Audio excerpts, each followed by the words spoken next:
Can Elon Musk save the Democrats from themselves? A big win for free speech, a catastrophe for the blue checks. As we head into the midterm elections, our virtual civil war all too often is fought on social media, as each side battles daily to capture the media narrative. Elon Musk's takeover of Twitter felt like a major win for the real resistance. He is our Luke Skywalker, one of our last best hopes for freedom against the empire. Today's battle, how to position the Paul Pelosi attack. The left and their allies in the Never Trump movement, the Max Boots, the Rick Wilsons, the Steve Schmitz, the Tim Millers, want this to only be about MAGA. They're still hoping to shut down one of the few grassroots movements left in America. They don't have anything to offer to help Americans feel safer, build a nest egg, bring back common sense in our schools, eke out a decent life for their children, map out a future. They don't have anything to sell but fear. For podcast listeners, we're looking at a tweet from Max Boot, which says, "Don't accept the GOP framing of the assault on Paul Pelosi as evidence of a problem plaguing both sides of the aisle. Political violence in America is being driven primarily by the far right, not the far left." On the right, they're trying to point out that the media ignores acts of violence against conservatives like Brett Kavanaugh, Lee Zeldin, or Steve Scalise. And where is the lie? We know they ignored those threats. We know they only want the public to see working-class Americans as domestic terrorists. They're willing to distort any tragedy to make that case, even involving a severely disturbed man off the streets of San Francisco who has been lost to crime, drugs, and homelessness, much like the city itself. For podcast listeners, we're looking at a tweet from Matt Walsh. Says, quote, "I don't know what the hell happened at Nancy Pelosi's house, and I suspect none of us will ever know for sure.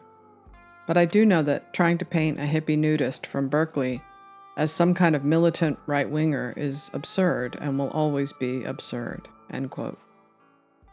San Francisco has become a dystopian hellhole, yet the only thing the media wants to talk about is, you guessed it, Trump. That's their closing pitch to the American people. Forget about everything else and be very afraid of Trump and his supporters. It was never a winning pitch to begin with. After Elon Musk bought Twitter, the Democrats, the blue checks, and the media had every opportunity to get a grip and start confronting some of the hard realities they've shoved down the memory hole. But they did the exact opposite, because of course they did. They went after Musk with guns blazing. For podcast listeners, here's a tweet from Hillary Clinton that says, quote, "The Republican Party and its mouthpieces now regularly spread hate and deranged conspiracy theories. It is shocking but not surprising that violence is the result. As citizens, we must hold them accountable for their words and the actions that follow," end quote. Musk made the mistake of tweeting a response to Hillary Clinton's typically hyperbolic tweet in reaction to the Paul Pelosi assault. Upon realizing it was fake news, Musk deleted it. But that mistake was all the opening they needed to drive the narrative that Musk was spreading misinformation. But instead of allowing the tweet to be deleted, many of the blue checks recreated it and then spread it far and wide to make Musk look bad, which is what they're going to be doing every second of every day from now on. They will simply substitute Trump for Musk as their new bad guy. It would be funny if it weren't so sad. And when you see famous people tweet the most extreme reactions, and those reactions get 100,000 likes, that distorts reality for the media and for the Democrats. It often snowballs into 24 to 48 hours of pure, unfiltered hysteria. The Democrats follow this same pattern, which is why they seem so out of touch much of the time. We're looking at a tweet from Rob Reiner that says, "Donald Trump has been spreading the big lie for 2 years. The violent assault on Paul Pelosi and the attempt to murder Speaker Pelosi is directly related to that lie for this and January 6th. He must be indicted and never be allowed to hold office." Poor Rob Reiner. The man has lost his mind with his Twitter addiction. His tweets are becoming more extreme by the minute. He's like Lloyd Bridges in Airplane. Twitter's alpha voices seem to work from the premise that whatever they decide is true on the platforms the left dominates, Twitter, Facebook, the Google empire, becomes the consensus writ large. But it doesn't. That Pelosi story Musk referred to was already all over TikTok, which reaches far more people than Twitter ever will. We're looking at a tweet from Senator Jeff Merkley. Donald Trump wasn't banned from Twitter because he said something that someone didn't like. He was banned for using the platform to incite a violent attack on our Capitol and on our democratic process that left destruction, death, and trauma in its wake, unquote. The left's singular focus on the riot of January 6th, as though it was the only riot Americans lived through that terrible year, looks plain weird to reasonable people. The media might have memory holed the summer of 2020, but the American people haven't. They remember the violence, the burning cities, the death, and the autonomous zones. They remember defund the police and the crime wave that followed. They remember lockdowns until the left decided it was time to protest, then they were allowed to pour into the streets. Voters are starting to realize by now that they're only getting a curated version of the day's news, depending on which side they're on. Most people who live in the real world are not on Twitter. They're baffled by how out of touch the Democrats seem. Their worries don't seem to be what the Democrats are worried about. They get a lot of let them eat cake from their elected leaders. They're shamed for caring about gas prices, the cost of food, and their rent increases. Shut up, their rulers say, and buy an electric car. The Democrats can't solve the problems Americans face because they can't even talk about them. No one on the left really can. They're too afraid of Twitter. Yes, the Little Bird app functions as the de facto thought police that enforces the left's ideology daily. Anyone who steps out of line will be dragged into the public square and humiliated into compliance. 2 + 2 = 5. Say it. They can't deal with the spikes in crime because of their ideology of systemic racism, and police reform means they blame the police always. They can't confront what's happening in our schools with critical race theory and gender ideology because it is strictly forbidden. They can't confront the energy crisis because of their stance on climate change. They leave many Americans, especially those who don't use Twitter, twisting in the wind. They have, without realizing it, orchestrated their own demise. If Democrats lose both houses of Congress, they will be forced to do some soul-searching. When looking at why it all went so wrong, they should look no further than their reliance upon Twitter. Twitter is the biggest obstacle for the Democrats, only they haven't realized it.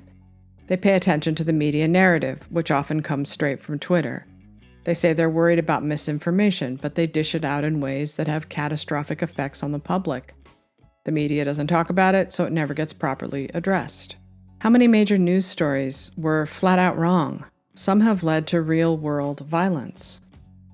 When police shot Jacob Blake in Kenosha, Wisconsin, the city burned to the ground before the truth came out about who he was and why he was there. Here is a story from Vogue on August 24th. Quote, "Protests have broken out in Kenosha, Wisconsin after local police were caught on video shooting Jacob Blake, a 29-year-old unarmed black man, in the back at close range on Sunday night while Blake's 3 sons were nearby in his car. A video shows Blake walking towards the car, followed by a white officer with his weapon drawn. Blake is seen opening the car door while an officer pulls at his shirt, then the sound of several gunshots is heard. Blake was airlifted to a Milwaukee hospital in serious condition, police said, and the Wisconsin Department of Justice is investigating. The officers involved in Blake's shooting have been placed on administrative leave, although it hasn't yet been made clear why those officers initially confronted Blake at the scene. Attorney Ben Crump, who initially posted the video, tweeted that Blake was leaving the scene after, quote, breaking up a fight between 2 women, unquote. Joe Biden and Kamala Harris expressed their support of Blake before the facts of the case were brought to light. We're looking at search results with headlines that say, Kamala Harris meets the family of Jacob Blake in Wisconsin. Kamala Harris meets Jacob Blake's family in Wisconsin. Jacob Blake's dad talked with Joe Biden and Kamala Harris. Kamala Harris, cop who shot Blake, should be charged. As it turned out, Blake was armed with a knife. He was not there to break up a fight. Blake's girlfriend had called 911. Here's a tweet from Bridget Fedesi that says, "Maybe, just maybe, people wouldn't turn to conspiracy theories if the corporate press had any interest in truth. instead of just pushing a narrative.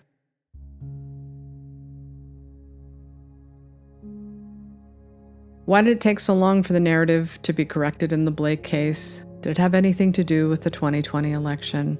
You're not even allowed to ask. You certainly weren't back in 2020. Kyle Rittenhouse, we were told, was a white supremacist who crossed state lines to kill black and brown people. None of that was true. The media ran with the chosen narrative for days before it was corrected. This tweet by Ayanna Pressley is still on Twitter with 300 plus likes. Quote, "A 17-year-old white supremacist domestic terrorist drove across state lines armed with an AR-15. He shot and killed 2 people who had assembled to affirm the value, dignity, and worth of black lives. Fix your damn headlines." End quote. It makes no difference to the left if they get something like this wrong. This tweet influenced how the media covered the story. They all ran with it, emboldened with certainty, convicting him in the court of public opinion without due process. But meanwhile, the clock is ticking, and Americans are getting tired of the Democrats. No group, collectively afraid of everything, can be trusted to lead this country. Their closing pitch to the American people is to sell fear, more fear, and nothing but fear. That might work for the party's dwindling base, but it is not a great motivator for people with real problems. The sad truth is that Twitter and the media, not to mention the Democrats, have always needed Trump more than he needs any of them. He is their golden goose. He drives ratings and is the one they blame for all of their failings. Trump challenged the most powerful people in the world, including the Clinton, the Obama, and the Bush families. He insulted and offended all of them and moved like a giant middle finger cutting through a frosted cake. They made sure he paid for that by sabotaging his presidency. Trump was not allowed to be president, not really. All of the same powerful forces brought him down, and we're about to see those same forces go at Elon Musk. They will hit him with everything they have until he either becomes compliant or he abandons Twitter completely. Now, as I watch them, a once mighty party and people, they have become defined by their desperation. They will say anything. They will take the country anywhere, no matter how extreme, to cling to power. When does it end? In 2020, we were all supposed to look the other way as they amassed extraordinary amounts of power to bring down Trump, whom they considered an existential threat. 2 years later, they haven't let go of it. It's still one long emergency. The best thing for the Democrats in the country is not just to be taken out of power, but to have that power, culturally and politically, diminished on Twitter. If all Elon Musk does with Twitter is destroy it, he will have done humanity a favor. Both sides use Twitter to manipulate and win the narrative, but the left stands to lose more because they always were the standard bearers of objectivity. That's gone. If they can disconnect from Twitter, they might find their way back to what they once were. It's long past time to take the thought police out of power. Time to bring back free speech, free thought, free expression, and dissent. Musk, as the richest non-compliant man in the world, can help bring power back to the people. And that is surely worth everything.